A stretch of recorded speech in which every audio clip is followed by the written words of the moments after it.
Hello friends, welcome to my YouTube channel. Exercise 10.3 से question number 2 करेंगे। Construct an isosceles triangle in which length of equal sides is 6.5 centimetre and angle between them is 110 degree. देखिए friends, सबसे पहले तो हमें समझना होगा कि आइसोसेलेस ट्रायंगल होती क्या है। आइसोसेलेस ट्रायंगल एक ऐसी ट्रायंगल होती है जिसकी दो साइड्स जो होती हैं वो सेम लेंथ की होती हैं। मान लीजिए ये एक ट्रायंगल है। अगर इस ट्रायंगल की ये वाली साइड और ये वाली साइड आपस में इक्वल लेंथ की हो तो भी ये आइसोसेलेस ट्रायंगल कहलाएगी। अगर ये वाली साइड इस वाली के बराबर हो तो भी ये आइसोसेलेस कहलाएगी। अगर ये वाली साइड इस वाली के बराबर हो तो भी ये एक आइसोसेलेस ट्रायंगल ही कहलाएगी। बस इसके अंदर एक जो साइड होती है वो अलग लेंथ की होती है। अब इस क्वेश्चन के अंदर देखिए, इस क्वेश्चन के अंदर हमें बोला गया है in which length of equal side is 6.5 centimetre. इसका मतलब ये है कि दो साइड्स जो इक्वल लेंथ की हैं उनकी लंबाई हमको दे दी है 6.5। मान लीजिए एक ये हो और एक ये हो, तो ये भी 6.5 है और ये भी 6.5 है। अब बची हमारी ये, इसको हम बाद में देखेंगे। And angle between them is 110 degrees. और इन दो साइड्स के बीच का जो एंगल है वो है फ्रेंड्स 110 डिग्री। ये जो एंगल होना चाहिए वो 110 डिग्री का होना चाहिए। हमको ये दो सिचुएशंस दे रखी हैं। तो फ्रेंड, जब हम इसको एक्चुअली ड्रॉ करने लगेंगे तो देखिए हमको करना, सबसे पहले तो हमें ये पता होगा या होना चाहिए कि हम बेस कितना लें। मतलब क्या हम ये जो 6.5 सेंटीमीटर है इसको बेस ले लें। अगर हमने इसको बेस ले लिया तो इसके जो साथ में लगती हुई जो साइड है वो भी हमको 6.5 ही लेनी पड़ेगी, क्योंकि आइसोसेलेस ट्रायंगल की प्रॉपर्टी होती है कि साथ में लगती हुई दो जो साइड्स होती हैं वो इक्वल लेंथ की होती हैं। अब वो चाहे ये और ये हो, वो चाहे ये और ये हो, वो चाहे ये और ये हो। तो देखिए फ्रेंड, हमको एक एंगल भी ड्रॉ करना है। अब एंगल हम इन दो साइड्स को अगर इक्वल ले लेंगे तो यहाँ करना पड़ेगा। यहाँ ड्रॉ करने में हमें बहुत परेशानी होगी।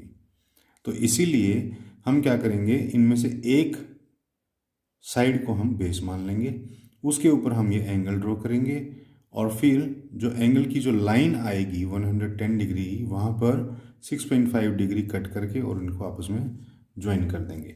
देखिए फ्रेंड, ये बनेगा कैसे, ये बनेगा ऐसे कि हम 6.5 सेंटीमीटर का बेस ले लेंगे और इसके ऊपर हम 110 डिग्री का जो है वो प्रोटेक्टर के थ्रू एक एंगल बना लेंगे।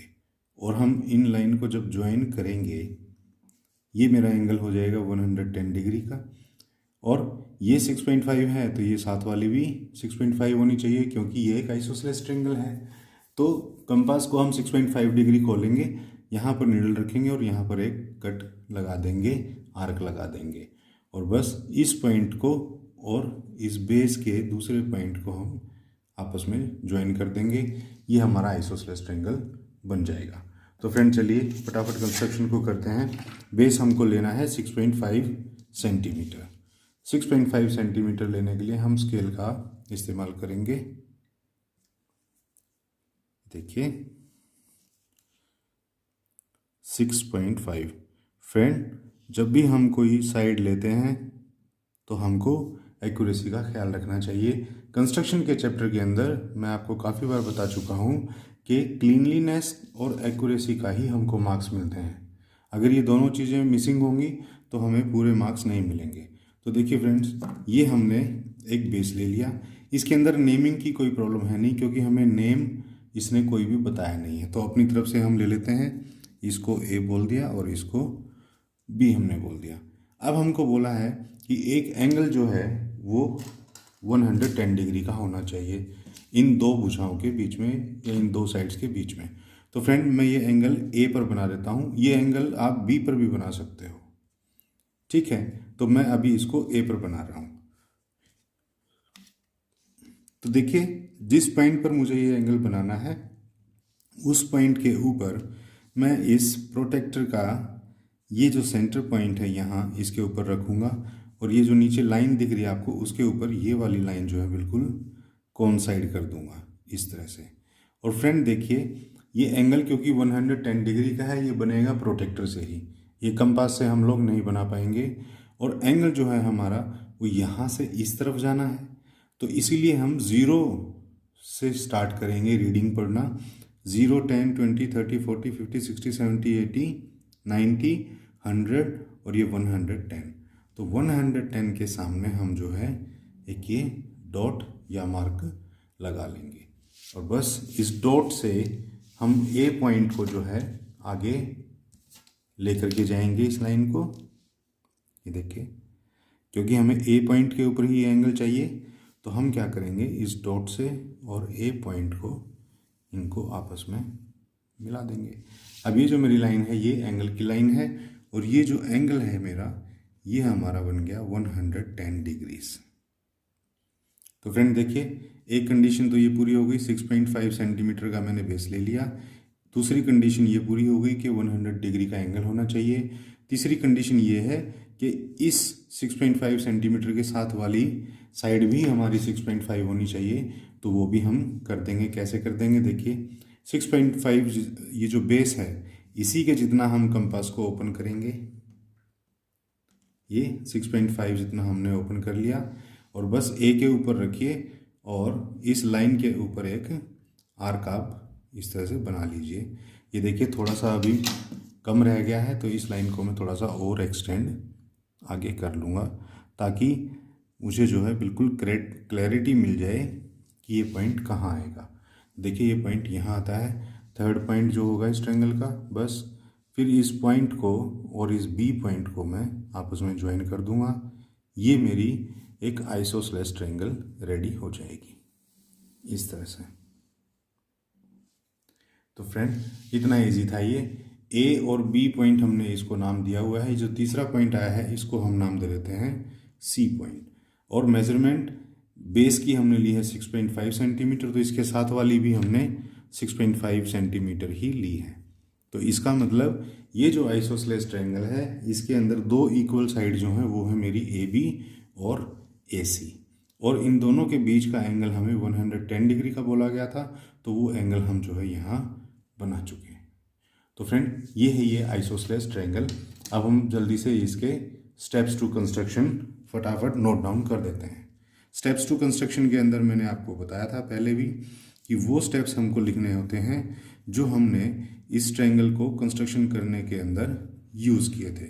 और फ्रेंड ये जो स्टेप्स हमने यूज़ किए थे ये आपको सीक्वेंस वाइज लिखने होते हैं, यानी कि सबसे पहले अगर आपने बेस लिया है तो बेस की ही लाइन लिखेंगे, उसके बाद एंगल बनाया है तो उसके बाद एंगल की लाइन लिखेंगे। ऐसा नहीं कि हम ये लिख देंगे पहले draw an angle of 110 degree और उसके बाद लिखें take a base of 6.5 centimetre. इस तरह से हमारे मार्क्स कट सकते हैं। तो सबसे पहले देखिए हम स्टेप्स ऑफ कंस्ट्रक्शन में लिखेंगे mark a line is equal to 6.5 centimeter as the base of the triangle। Triangle के बेस के रूप में आप इस लाइन को 6.5 सेंटीमीटर लीजिए। उसके बाद make an angle of 110 degrees at point A of side AB। ये जो AB साइड है इसके A पॉइंट के ऊपर 110 डिग्री का एंगल बनाइए। कैसे बनाएंगे? With the help of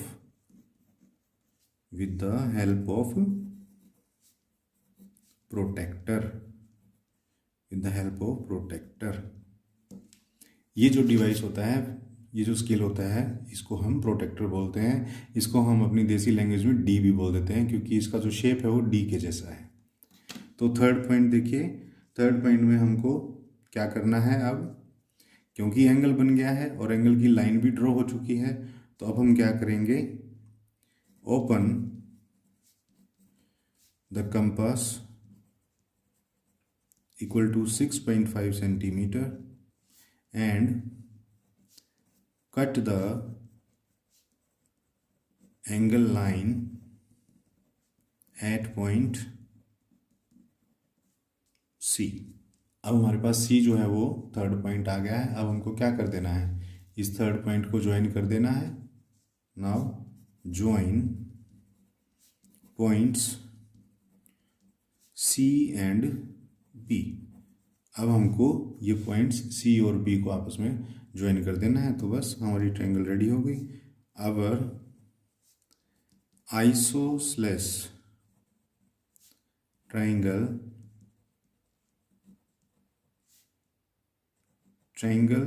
ABC is ready, where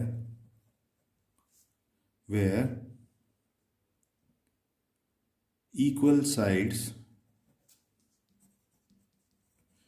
are 6.5 centimeter and angle between them is 110 degrees. तो देखिए दो साइड्स हमको लेनी थी जो कि इक्वल लेंथ की होनी थी, और उनके बीच का, बिटवीन देम का मतलब उनके बीच का जो एंगल लेना था वो 110 डिग्री लेना था। उसी तरह से हमने इस फिगर को, इस ट्रायंगल को ड्रॉ किया है। तो फ्रेंड ये था क्वेश्चन नंबर 2। आई होप ये आपको क्वेश्चन अच्छे से समझ में आ गया होगा। फ्रेंड कंस्ट्रक्शन के चैप्टर के अंदर बस हमको इन्हीं दो बातों का ध्यान रखना होता है कि जो भी एंगल हम बनाएं, जो भी मेजरमेंट हम लें, वो एक्यूरेट लें, और पूरा जो है कंस्ट्रक्शन के दौरान हम नीट और उसको क्लीन रखें अपनी शीट को। अदरवाइज एग्जामिनर जो है वो कभी कभी इरिटेट हो जाते हैं, कहीं पर पेंसिल लगी हुई है, कहीं पर इरेजर के जो है दाग लगे हुए हैं। तो नीट एंड क्लीन जो शीट होगी, नीट एंड क्लीन जो डायग्राम होगा, उसके एग्जामिनर हमेशा फुल मार्क्स देंगे। और दूसरा, स्टेप 2 कंस्ट्रक्शन भी आपके जो है वो अच्छे से लिखे हुए होने चाहिए, कोई स्टेप बीच में मिस ना हो, कोई स्टेप बेवजह बार बार हम रिपीट ना करें। तो friend question number 2 I hope आपको अच्छे से समझ में आया होगा। तो फ्रेंड वीडियो अच्छी लगी हो तो प्लीज़ इसे लाइक कर दीजिए, शेयर कर दीजिए, और चैनल को सब्सक्राइब नहीं किया है तो प्लीज़ चैनल को सब्सक्राइब भी कर लीजिए। तो मिलते हैं नेक्स्ट क्वेश्चन के लिए नेक्स्ट वीडियो में, तब तक के लिए।